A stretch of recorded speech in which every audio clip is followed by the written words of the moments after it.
I don't fit in, but I belong. When I was 4 years old, my parents took me to be interviewed for private school. And I remember being asked, "What color is grass?"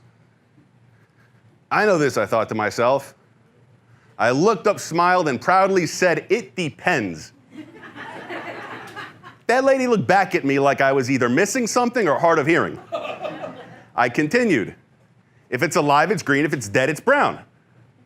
I've been giving complicated answers to simple questions as far back as I could remember.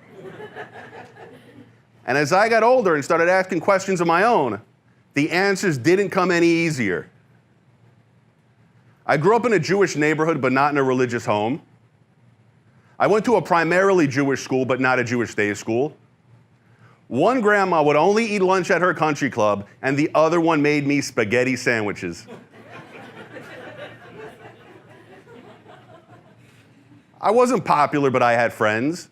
I wasn't good at sports, but I loved to play outside. I mean, I had a good crew to eat lunch with, but it sucks getting picked last every time kids are drafting teams.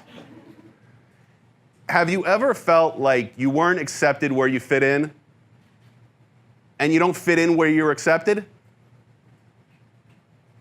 I grew up in Hollywood and went to a karate school in Miami near the airport. Everyone's first language was Spanish. My only language was English. Everything was different. Attitude, sense of humor, opinions about what matters and what doesn't, what's nice and what isn't. And I was good at this, martial arts. It's not a team sport, but there was team spirit. We hung on the beach. We went to parties together. We got to know each other's families. Everything all the kids at home and school were doing, only here there's nowhere I wasn't invited, and I always felt like I was being picked first. But as much as I try to assimilate the culture, it wasn't inherently mine. There were nuances lost on me that never would have gone over my head at home or school. And I was accepted as the American. But to me, I'm Jewish before American or anything else. And that nuance was often lost on them. It makes you wonder, where should I spend my time? What should I allow to influence my thoughts? Who adds value to my life?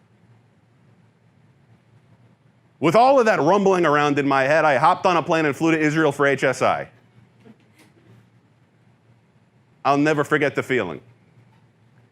It was late, dark outside. We boarded the bus, I looked out the window, and that was it.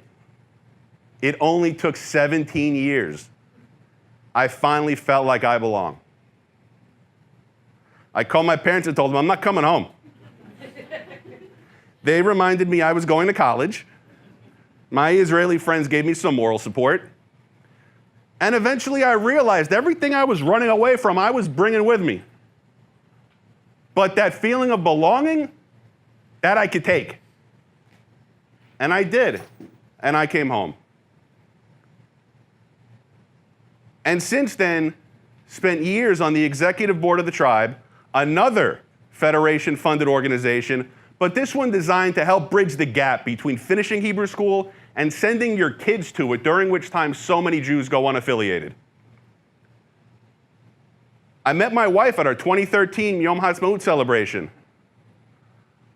Over the years, my karate teacher had become a notary. He's the one who married us.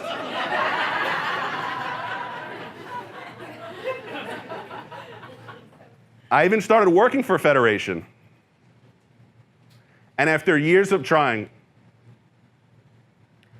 about a month after my date of hire, she got pregnant.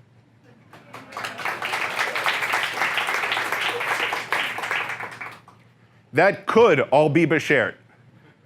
But this is why Federation needs your support, your leadership, and your advocacy. Give to Federation not because every Jew finds a perfect place to fit in. Make a gift to Federation because every Jew belongs, no matter where they are, no matter how they fit. I do fit in. I do belong. What a feeling.